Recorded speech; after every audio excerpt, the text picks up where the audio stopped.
Cannabis Business Minds, we train and mentor professionals, entrepreneurs, and aspiring entrepreneurs on how to confidently find their place in the legal cannabis and hemp industries. Come on and join us at cannabisbusinessminds.com. Because we're both accountants, is like often when you are the expert or you're the face or the beginning of that brand for your company, it's a harder piece to quote unquote let go because you feel like it's you that's the expert. But it's and to some extent it is maybe the client facing, the marketing that you're doing, blah, blah, blah, blah. But in the end, it's the team that you're able to train. Exactly. And that's where I'm at now, actually. And I've realized that, and the thing is, so many of us want to hold on to that.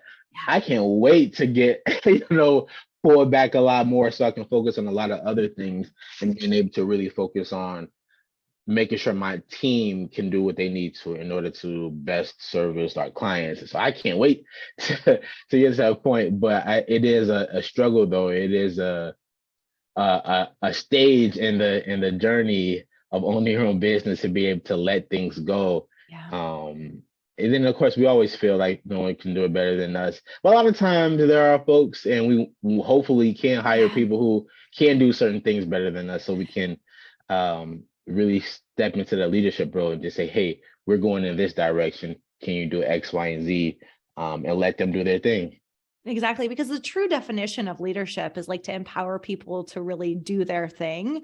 Absolutely. And it's so funny. It's like that. And sometimes that's so hard to let go of that control because you're afraid, it's just not going to be done the right way. My client might feel this way. They're paying for it. No, they're paying for the experience. They're paying for the outcome. Exactly. And so much of it is that mindset shift to just okay, I'm willing, I'm ready. And obviously finding a good team, like finding people that you can trust to like let it go.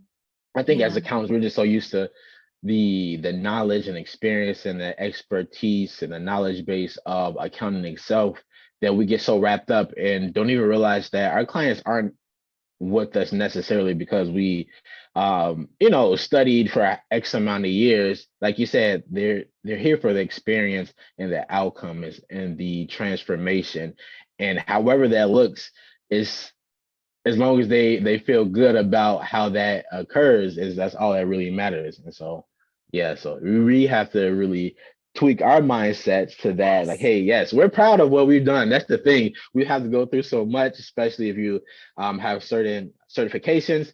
We're proud about that, and we know what it took to get there. Our clients don't, and they really honestly don't care. They care that you have the title, and some of them do. And I think that's also, oftentimes must be frustrating for people that don't have the title, that are very smart and very capable, where somebody is painted, I have to work with the CPA. No, you got to work with someone that gets numbers. Maybe you need to work with the CPA if you really need somebody to sign off on the financials. Exactly. And that's really it. If they need somebody to sign off with, that's really pretty much it. Yeah. It's so true.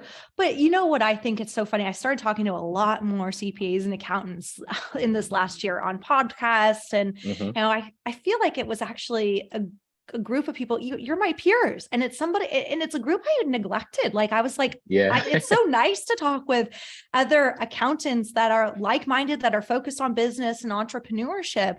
And I guess the big question I've got for you as we kick it off is like, who taught you about business? Because we didn't learn that as accountants. No, exactly. You kind of have to figure it out because everyone knows you need an accountant. You get that. That's the saying. That's how it goes. And it's true for so many different reasons, but the accounting function of any business is vastly different than the rest of the operational part that actually gets the job done, that actually bring in the money, that actually makes sure that things are getting done efficiently, that you're planning capacity. There's so much that we can have our hand in, that we can have visibility into, but that doesn't teach us necessarily how to run a business. And if you look across the landscape of accountants, there's a lot of learning that we need because it's hard for us to adjust and to really learn and to understand that, hey, part of running an accounting practice means you have to be an entrepreneur. You have to work on the marketing. You have to work on your sales and sales calls and talking. You actually have to talk to people. And so for me, It's interesting. So I two things come to mind. So the first thing would be just my desire to be a quote unquote businessman.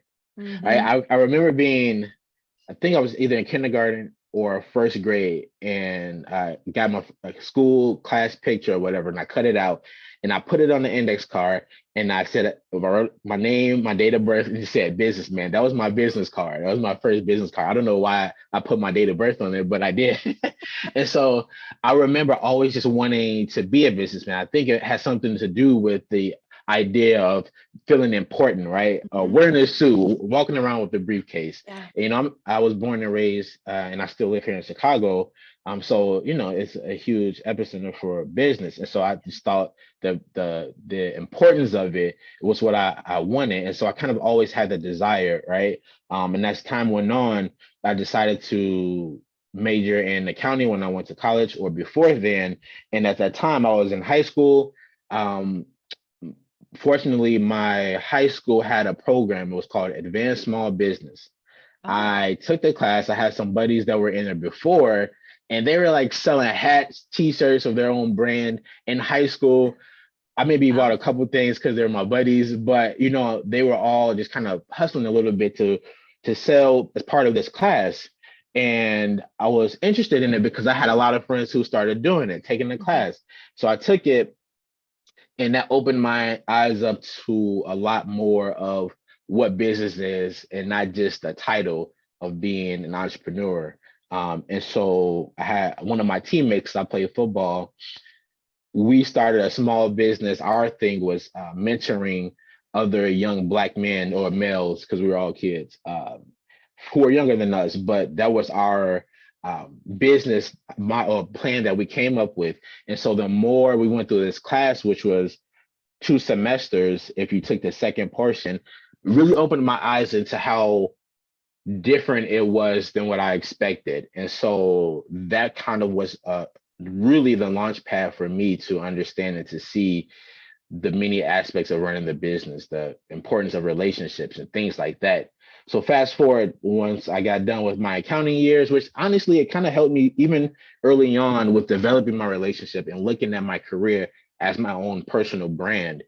So that allowed me to navigate my accounting career and public accounting very differently early on, because I realized, like, to me, my career was my business. And, the networking and the selling and the interviews and with the clients, and actually performing and figuring out how to manage people that maybe I was training and things like that. And so by the time I started my business, sure, there was still a learning curve. There was experience that actually needed to be had and gained, but I had an idea, and it excited me to be able to get further entrenched in that. So yeah, that probably really was a launch pad, that advanced small business class, which everyone should take some type of business course, including accountants. Yes, we know the numbers, we know where they come from, but how does it really work? How does it really work in the end? And I think that will allow us to even connect deeper with our own clients.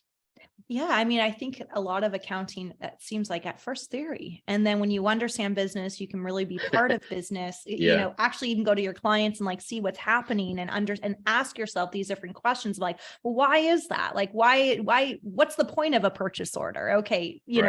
And that kind of deep interest gives you more of that experience. So you did public accounting as well.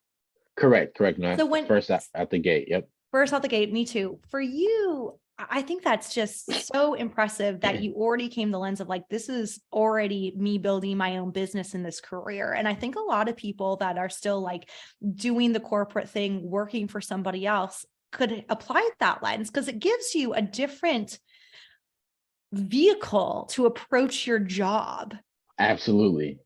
It's brilliant. How did you was it just like client meetings? You're like, how did you actually do it then? If somebody's like listening and they aren't in the spot that we're at, owning their own business in cannabis, doing whatever they are, like tell us about that. Yeah, for sure. So I had an incredible supervisor he was a manager, he was a senior manager at the first audit firm that was at Legacy Professionals.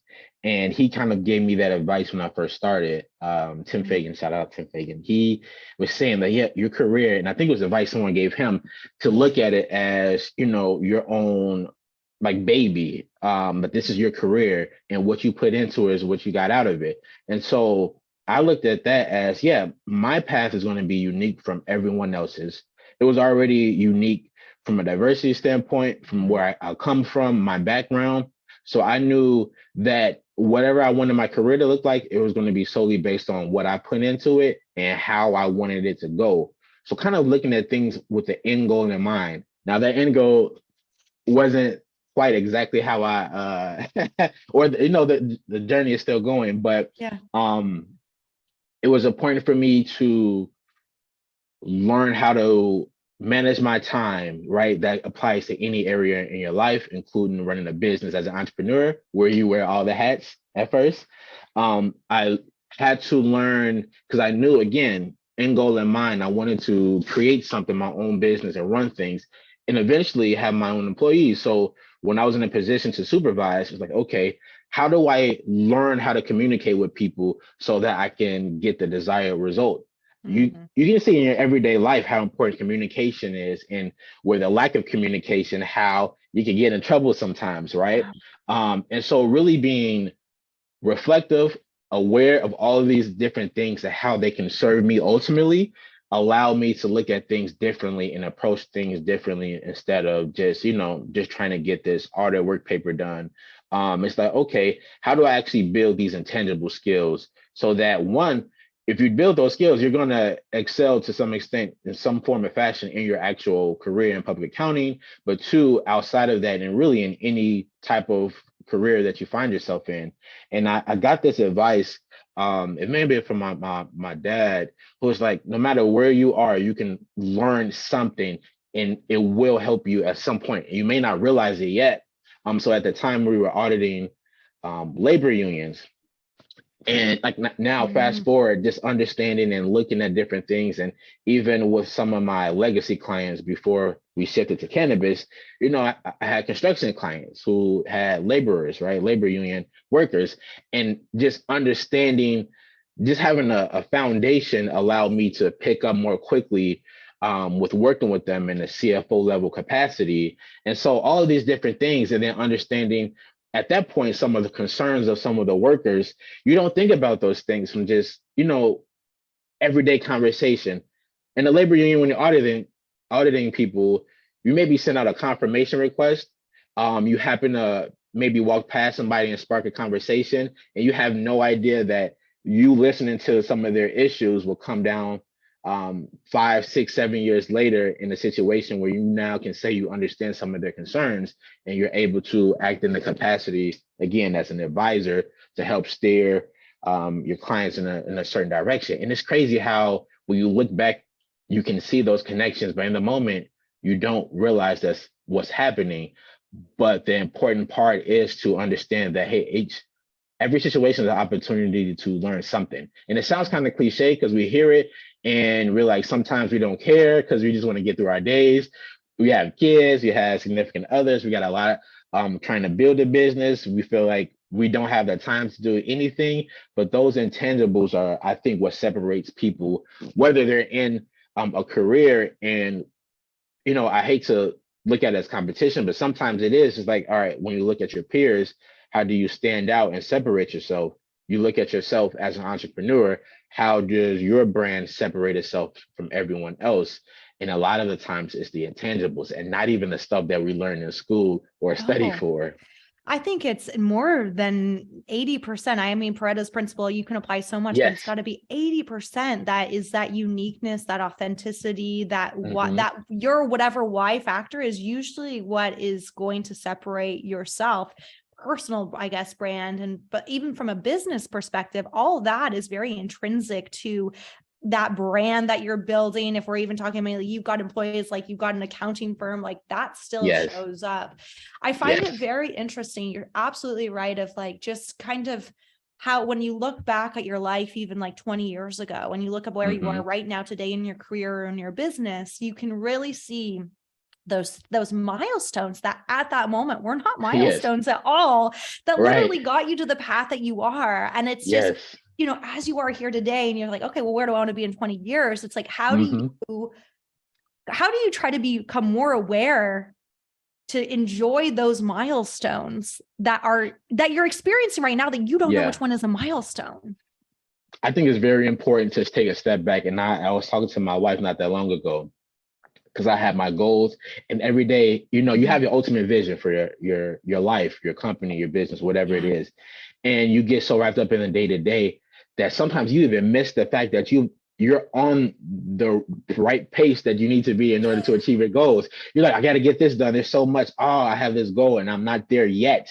But if you take a step back, so for me, it was looking at the year and my company's revenue goals, and we hit it. And it was like, I didn't even I finally took the time to look and to check. And it was like, okay, with all the pressures of the day, everything that's going on, just take a step back just for a second and realize the actual progress. And even if you haven't reached your goals, looking at where did you start at the beginning of the year or the beginning of the process, the beginning of the journey, and you realize that there was progress. And that's really what matters. Yeah. You know, it's what is it? I'm never gonna butcher the quote. Kobe Bryant is one of my favorite athletes ever of all time. And you know, he was big on the process and enjoying the process even more than the end result. And so for me, trying to take that to heart, to step back more frequently, to look at that process and enjoy knowing that I'm on the right trajectory. So sometimes there are days where it's tough, but I know that me getting through those tough moments is going to lead me to my ultimate goal, and finding pleasure and peace and enjoy in those moments, I found have been very, very, very impactful for me. Absolutely. What is your end goal? My end goal. So, oh man. So my end goal is I wanted to. So again, I'm gonna preface this, right? Okay. I'm born and raised on the south side of Chicago. A lot of small businesses fail. They open up shop, close down shop very quickly. So me getting into starting my own business started with working with small businesses in the local Chicagoland area, specifically on the south side, where you know, there's a lack of resources, lack of resources, probably the best way to put it, and what I call underserved communities. And so, although I transitioned to cannabis, and a lot of it still relates to it from my past, when I had family members incarcerated because of the war on drugs, just the overall idea of an underserved community and helping it build itself through small business and through my firm advising them.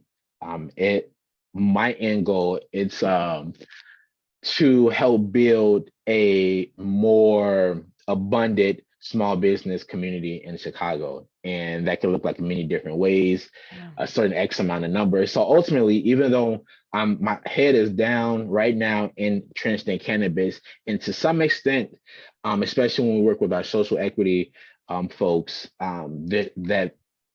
that vision and that goal and that end goal is still there. But ultimately, I do want to get back to serving the everyday entrepreneurs here in the south side of Chicago, and to be able to help build a community that looks like, you know, teaching financial literacy to high school students and young kids, and from these very communities where, you know, they may not feel hopeful at all, or don't even realize the opportunities that are out there for a better financial future, to be able to help build a community of these small business owners and being able to impart the knowledge and the experience, and to build a community amongst themselves, so that the community itself begins to prosper more. So that is the end goal. And I know that will take the rest of my life, which I'm excited about, because I know I will always wake up kind of with a fire in my belly and never get complacent. Well, and it's legacy, because when you can build something that is then all of a sudden going without you, when the community is growing and the education is there, and you have to start with the youth, you have to, like, it's just, especially with financial education, that's massive impact. And I think it's, you know, from somebody who like lives in so many different places, now I'm in Europe, what I love is that it's still focused on from where you're from, and that you can know, and that you've stayed with it though, that I'm like, I want to help the entire United States. I want to help blah, blah, blah. No, you're so focused on that because being able to move the needle in Chicago for small businesses, like that is massive. Yeah, it's going to take a lot of work and collaboration, which is extremely important. That I think that we as accountants can do a better job and don't really realize all the time that, our fellow accountants or business owners aren't our competition. And when you collaborate, you can reach your goals faster, a lot faster. And then even those the ultimate vision. And so, yes, to be able to bring people on board together to do that is great to see now. And I can't wait to see how it pans out later on. Yeah. And then it's interesting because we talked about kind of creativity and collaboration. Then we also talked a little bit, just very briefly, about competition. And like, I've been on this quest of, personal finance now for quite some time. Yeah. And one of the books that I was just listening to, one of the ones like from the 1930s, was talking about, it's all about kind of mindset, which is just fascinating. Like the tactics, I think a very small fraction, but that there's the creative field, and then there's the creative field, and then there's the competitive field. And really getting out of the competitive field and thinking creativity and abundance is going to be the way to success. Like when you hover into competition, you might have short-term gains, but you're not having long-lasting gains at all. Absolutely. And I think your focus is in a completely different direction, because now you're focusing on the next person instead of focusing on yourself. And in my opinion, once you lose your focus on whether it's self-improvement or self-awareness, whatever that is, you're going to go off the path, and now you're not going to maximize, you're not going to improve as greatly. You're just going to miss out on so many different things. And even what I feel is self-actualization, by just focusing on yourself and what you can control, and being able, like you say, to be creative and to really entrench yourself in your own journey, because we're all unique and our journey is going to be unique. Our strengths are unique. And so competition, I think, although I think there's some benefit in it, I think there's a lot more benefit in focusing on your own potential. Yeah, absolutely. Thanks so much for listening to this week's show. Please subscribe wherever you get your podcasts. And if you enjoyed this, leave us a 5-star review. Make sure that you share this episode on your social media and tag us in the Instagram stories. You can find us wherever you go on social media. Just look up Cannabis Business Minds. Have an idea for the show or something that you want to talk about? Shoot us an email at podcast@cannabisbusinessminds.com.